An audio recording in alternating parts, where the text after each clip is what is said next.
उत्तर प्रदेश के चुनावी दस्तक से पहले बहुजन समाज पार्टी को मेरठ से एक तगड़ा झटका लगा है। सरदना विधानसभा के लावड़ कस्बे में राष्ट्रीय लोकदल की एक मीटिंग का आयोजन किया गया, जिसमें ज़ीशान आलम और आतिर रिजवी पूर्व ज़िला उपाध्यक्ष बहुजन समाज पार्टी मेरठ ने अपने सैकड़ों कार्यकर्ताओं के साथ राष्ट्रीय लोकदल का दामन थामा। उन्होंने कहा कि बहुजन समाज पार्टी किसानों, अल्पसंख्यकों की हितैषी पार्टी नहीं है, हमने इसमें काफ़ी समय दिया है। इस मौके पर क्षेत्रीय अध्यक्ष श्री यशवीर सिंह और ज़िला उपाध्यक्ष श्री मतलूब गौड़ उपस्थित रहे और सैकड़ों बीएसपी कार्यकर्ताओं को राष्ट्रीय लोकदल की सदस्यता दिलाई। 2022 को लेकर के नहीं, हमारी लगातार तैयारी है। आपने देखा होगा कि जब कृषि कानून का मुद्दा उठा तो सबसे पहले आदरणीय जयंत चौधरी जी ने मुद्दा उठाया और इस पूरे मुद्दे को लेकर के उन्होंने पूरे प्रदेश के अंदर 55 सभाएं की और किसी नेता ने, आपने भी देखा होगा, इतनी बड़ी सभाएं, इतनी बड़ी जन जागृति कृषि कानूनों को लेकर, जो काले कानून किसानों के लिए लाएँ, किसानों के खिलाफ लाएँ ज़मीन लूटने के लिए, उसके खिलाफ लड़ाई लड़ने का काम हम लोगों ने किया है। लेकिन हमारे मुद्दे इसके साथ साथ और भी हैं जो आम जनता के मुद्दे हैं, जैसे बिजली के रेट। बिजली का रेट आम आदमी से बाहर हो चुका है।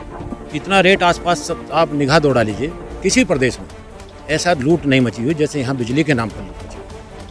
और किसान की इनकम दुगनी करने का सवाल नहीं है, मजदूर को नौकरी नहीं मिल रही, जो नौजवान हैं वो भटक रहे हैं, क्योंकि सारी कंपनी बेचने का काम इन्होंने किया है। इसी मुद्दों को लेकर के आदरणीय जयंत चौधरी जी संगठन को कसने का काम कर रहे हैं। जगह जगह हमारे संगठन की मीटिंगें हो रही हैं। हम संगठन को बूथ लेवल तक, जो हमारे प्रकोष्ठ हैं, मेन विंग है, वो बूथ तक हम हर जगह यूथ खड़ा करने का काम हर बूथ पर करेंगे। उसकी तैयारी हमारी चल रही है। देखिए, ऐसा है, मैंने पहले भी कहा कि भारतीय जनता पार्टी ने झूठ और भ्रम फैला करके वोट लूटने का काम किया, लेने का नहीं, लूटने का काम किया। उसमें किसान हो, जाट हो, किसी भी जाति, किसी धर्म वर्ग के लोग हों, वो उनके बहकावे में आए।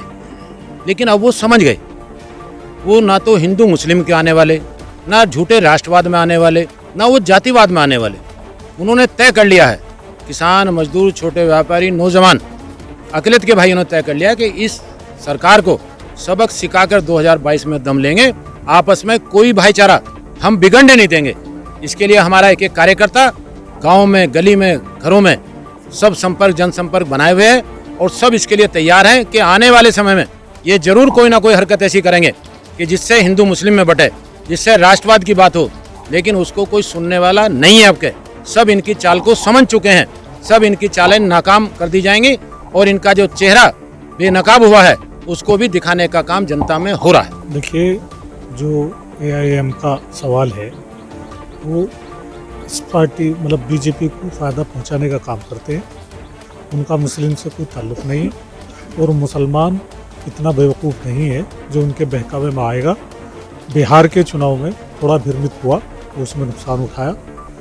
पश्चिम बंगाल में उनके कहने में कोई नहीं आया, ओवैसी ने वहाँ भी लड़ाए, वहाँ भी कोई नहीं आया और यूपी में भी कोई उनके बहकावे में नहीं आएगा। और हम लोग ये प्रचार भी कर रहे हैं और अपने नौजवान साथियों को बता रहे हैं और समझा रहे हैं कि इस तरह से ओवैसी की पार्टी से कोई संबंध रखने से कोई फ़ायदा नहीं है। अगर सांप्रदायिक ताकतों को मारना है तो सिर्फ और सिर्फ राष्ट्रीय लोकदल है जिसके साथ रह करके सांप्रदायिक ताकत को ख़त्म किया जा सकता है, उसी के साथ रहना है। और हमें उम्मीद है कि एक एक मुसलमान, एक एक अल्पसंख्यक का आदमी जो है राष्ट्रीय लोकदल के साथ रहेगा और ओवैसी के साथ नहीं जाएगा, क्योंकि ओवैसी की हकीकत का भी पता चल चुका है।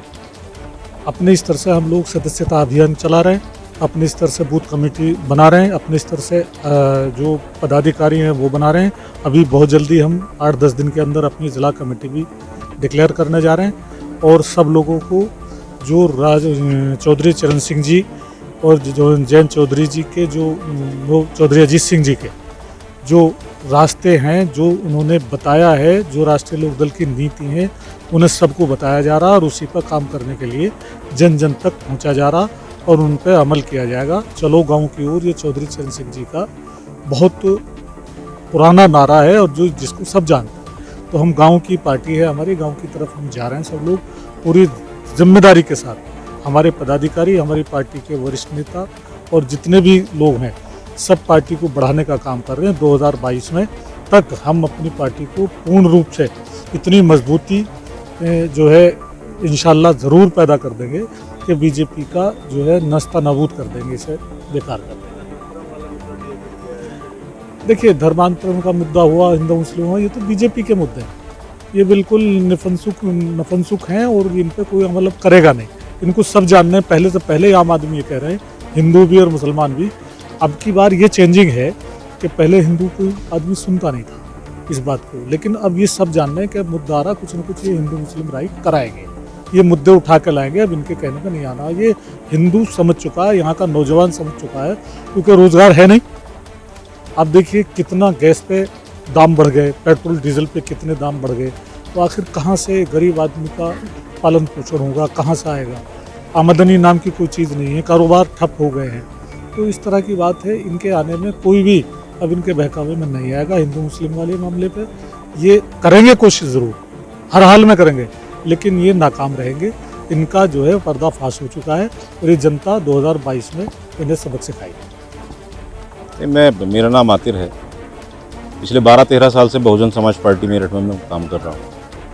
विधानसभा स्तर से लेकर और जिला स्तर तक हम लोगों ने कार्य किया है, लेकिन पिछले 12-13 साल में जो उम्मीद ख़ासतौर से मुस्लिम समाज देख रहा था कि बहुजन समाज पार्टी मुस्लिमों के लिए कुछ खास करेगी, 12-13 साल में कोई भी ख़ास कार्य ऐसा जिससे लगे कि मुस्लिम समाज का रुझान बहुजन समाज पार्टी की ओर रहा हो या रहेगा, ऐसा कोई भी कार्य बहुजन समाज पार्टी ने नहीं किया। और पिछले 12-13 साल को देखते हुए जो आज का माहौल है, अगर इस देश में, इस प्रदेश में कोई पार्टी फ़िरक़ापरस्त ताकतों के ख़िलाफ़ या उन्हीं के साथ साथ भारतीय जनता पार्टी के ख़िलाफ़ अगर कोई पार्टी बोल रही है या आवाज़ उठा रही है, हक़ की लड़ाई लड़ रही है, तो राष्ट्रीय लोकदल है। और राष्ट्रीय लोकदल को हमने किन्हीं शर्तों के साथ ज्वाइन नहीं किया, ना ही हमने आदरणीय जिलाध्यक्ष जी या क्षेत्रीय अध्यक्ष जी से कोई शर्त लगाई है कि हमें पद दिया जाए। हम राष्ट्रीय लोकदल के एक सिपाही, एक कार्यकर्ता बनकर कार्य करेंगे और सरदाना विधानसभा के साथ साथ इस जनपद मेरठ में और जनपद मेरठ से भी अगर हमें आदेशित होगा तो और भी दीगर ज़िलों में हम लोग इस मुहिम को आगे बढ़ाएंगे, राष्ट्रीय लोकदल को मजबूत करेंगे। हमारे साथ में बहुजन समाज पार्टी के सेक्टर स्तर से लेकर विधानसभा स्तर और ज़िला स्तर के पदाधिकारी और पूर्व पदाधिकारी करीब 1000 से ऊपर लोग आज यहाँ मौजूद थे।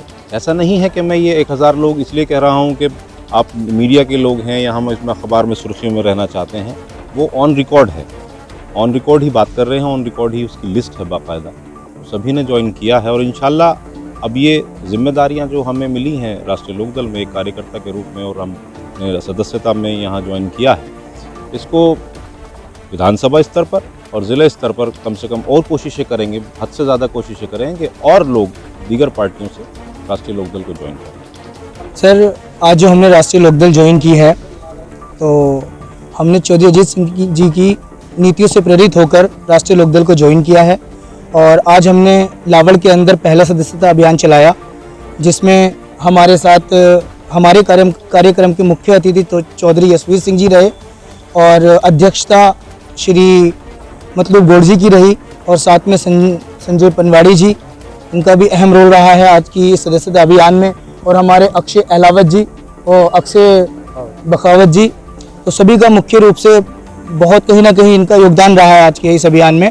और आज हमने ये फैसला लिया है, इस सदस्यता लेने के बाद हमने ये फैसला लिया कि आने वाले 1 महीने में हम राष्ट्रीय लोकदल में एक सदस्यता अभियान चलाएंगे और 5000 से ज़्यादा लोगों को जोड़ने का काम करेंगे।